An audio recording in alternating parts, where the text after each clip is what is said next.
আসসালামু আলাইকুম এভরিওয়ান, আশা করি সবাই ভালো আছেন। ডিসকাউন্ট ব্যালেন্সের ওপর ডিসকাউন্ট ব্যালেন্স নেবেন কীভাবে, আপনি একটা ডিসকাউন্ট পাচ্ছেন তার উপর একটা ডিসকাউন্ট নেবেন কীভাবে, সেই বিষয়টি আমি আপনাকে আজকে দেখাবো। সো মূল টপিকে চলে যাও। প্রথমে আপনারা আপনাদের কাঙ্ক্ষিত বিকাশ অ্যাকাউন্টে চলে যাবেন।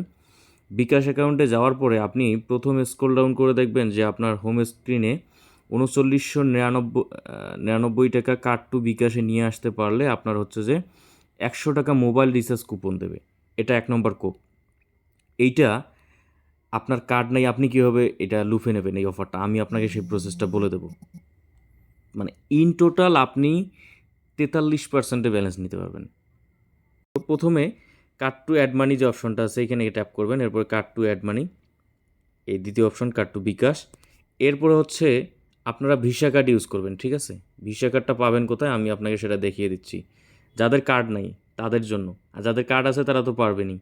ভিসা কার্ড অপশনে ট্যাপ করবেন, ট্যাপ করার পরে 3999 দেওয়ার পরে আপনি নেক্সট অপশনে যাবেন।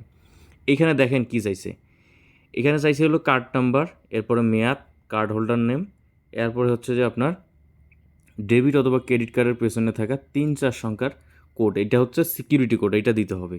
সো এইটার জন্য সবার অবশ্যই সবার সেলফিন অ্যাকাউন্ট আছে কি না? অবশ্যই আছে। সো সেলফিন অ্যাকাউন্টে যাওয়ার পরে আপনি দেখতে পারবেন যে কার্ড যে অপশনটা আছে, কার্ড অপশন, এখানে ট্যাপ করবেন। সো সেলফিন অ্যাকাউন্ট খুবই ইজিলি খুলতে পারবেন আপনি। জাস্ট প্লে স্টোর থেকে সেলফিন অ্যাপসটা ইনস্টল করে বিকাশ যেভাবে খুলে ওইভাবে আপনি খুলে নেবেন। খোলার পরে এখানে দেখতে পারবেন কার্ড একটা অপশন আছে, কার্ড অপশনে ট্যাপ করবেন। এটা ভার্চুয়ালি কার্ড, ঠিক আছে? আপনি এই ভার্চুয়ালি কার্ডটা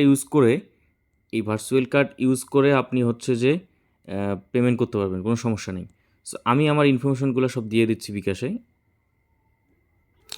আমার ইনফরমেশন দেওয়ার পরে এরকম একটা অপশন আসবে।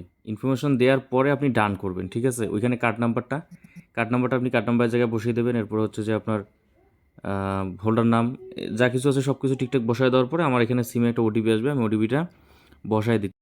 এটা দেওয়ার পরে আপনি কনফার্ম অপশনে ট্যাপ করবেন। কনফার্মে ট্যাপ করার সাথে সাথে দেখতে পারবেন যে আপনার অ্যাকাউন্টে, বিকাশ অ্যাকাউন্টে টাকা অ্যাড হয়ে যাবে, কার্ড টু বিকাশে চলে আসবে। এরপরে আপনার কাজ কি? আমাদের কিন্তু টাকা অলরেডি চলে আসছে 3999 টাকা।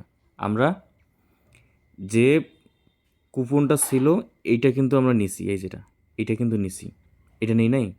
তো এটা নেওয়ার পরে এখন আমাদের ব্যালেন্সে টাকা দেখব। এরপর আমাদের এখানে যে কুপন অপশনটা আছে, এই কুপন অপশনে যাবেন। কুপন অপশনে যাওয়ার পরে দেখতে পারবেন যে আপনাকে একটা কুপন দেওয়া হয়েছে, এই যে একটা কুপন দেওয়া হয়েছে 3999 টাকা কার্ড টু বিকাশ করার কারণে আপনি এই কুপনটা পাইছেন। এটা 300 টাকার মধ্যে আপনাকে ব্যবহার করতে হবে।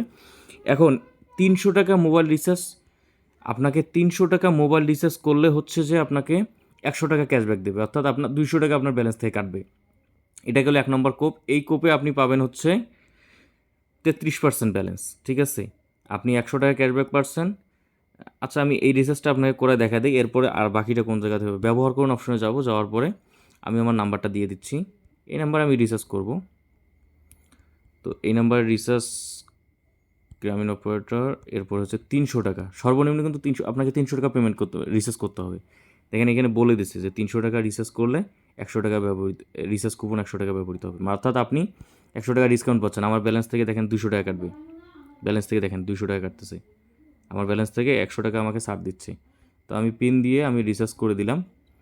তো রিচার্জ করে দেওয়ার পরে এখন এখানে আপনার 1 নম্বর কোপ চলে গেল।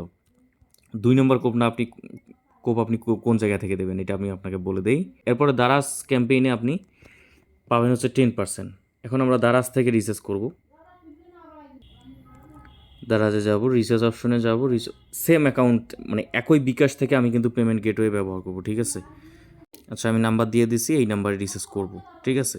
এই নাম্বারে আমার পেমেন্ট গেটওয়ে অলরেডি সিলেক্ট করা আছে। সো এটা অনেকের ক্ষেত্রে অনেক সময় ঝামেলা হতে পারে। তো সেগুলো আমি আপনাকে এক্সাম্পল দেই। অনেকের দারাজে এইরকম একটা অপশন আসে যে লিঙ্ক আনসাকসেসফুল, প্লিজ চেক। এটার মূল কারণটাকে আমি আপনাকে বলে দেই। এটার মূল কারণ আপনি যে বিকাশ অ্যাকাউন্ট সংরক্ষণ করতে গেলে এরকমটা দেখায়। তো আপনার যে বিকাশ অ্যাকাউন্টটা আপনি সংরক্ষণ করতে যাচ্ছেন বা আপনি অ্যাড করতে যাচ্ছেন, সেভ করতে যাচ্ছেন, এই বিকাশ অ্যাকাউন্টটা অন্য নাম্বারে অ্যাড করা আছে, অন্য কোনো দারাজ অ্যাকাউন্টে অ্যাড করা আছে, বিধায় আপনি এখান থেকে পারতেছেন না। সো আপনি যে বিকাশ অ্যাকাউন্টে অ্যাড করতে চাচ্ছেন ওই বিকাশ অ্যাকাউন্টে দারাজেই লগ ইন করেন, অথবা আপনি যে বিকাশ অ্যাকাউন্টে পেমেন্ট করতে চাচ্ছেন ওই নাম্বারটাই যে আপনি দারাজ অ্যাকাউন্ট করেন, তাহলে কোনো ঝামেলা হবে না। এগুলো আপনাকে বি কেয়ারফুল দেখতে হবে, ঠিক আছে। সো আমরা এখানে পেমেন্ট গেটওয়েতে ট্যাপ করে পেমেন্ট করে দিচ্ছি। আমরা পিন দেওয়ার সাথে সাথে আমাদের পেমেন্ট হয়ে যাবে। আমরা এখান থেকেও কিন্তু 10% ক্যাশব্যাক নিতে পারবো, ঠিক আছে। আমরা হচ্ছে যে এখান থেকে কনফার্ম অপশনে ট্যাপ করে দিচ্ছি। পিন দেওয়ার পরে কনফার্ম অপশনে ট্যাপ করার সাথে সাথেই আমাদের এখানে রিচার্জ চলে যাবে, ঠিক আছে। এরপরে আমাদের কাজ হচ্ছে আমরা এখান থেকে ক্যাশব্যাকটা দেখে নেব যে আমরা একটা বিকাশ থেকে অন্ততপক্ষে আজকের দিনের জন্য কত টাকা কোপ দিলাম, সেটা আপনি এখান থেকে দেখতে পারবেন, ঠিক আছে। সো আমরা বিকাশ অ্যাপসে চলে যাব। আমাদের এখান থেকে ব্যালেন্স কাটছে 1000 টাকা। আমরা ক্যাশব্যাকটা পাইছি কিনা এটা দেখতে হবে। পাইছি, ক্যাশব্যাক আমরা পাইছি। তাহলে আমরা একটা বিকাশ অ্যাকাউন্ট থেকে সর্বোচ্চ পরিমাণ অর্থাৎ 200 টাকা ক্যাশব্যাক নিতে পারলাম। একটা হচ্ছে কার্ড টু বিকাশ করে, কার্ড টু বিকাশের মাধ্যমে 3999 টাকাতে আমরা মোবাইল রিচার্জ কুপন পাইলাম 200 টাকার, 100 টাকার। এইটা ব্যবহার করে আমরা পাইলাম হচ্ছে 33%। আর 1000 টাকা রিচার্জ করার কারণে দারাজের মাধ্যমে পেমেন্ট করার কারণে আমরা 100 টাকা ক্যাশব্যাক পেয়েছি। ইন টোটাল হচ্ছে আমার 43% ব্যালেন্স। কোপ, বিশাল কোপ। যাক, আজকের ভিডিওটা এ পর্যন্তই। ভালো থাকবেন, সুস্থ থাকবেন। এরকম আপডেট ভিডিও পেতে অবশ্যই চ্যানেলটি সাবস্ক্রাইব করে রাখুন। ভালো থাকবেন, সুস্থ থাকবেন। আল্লাহ হাফেজ।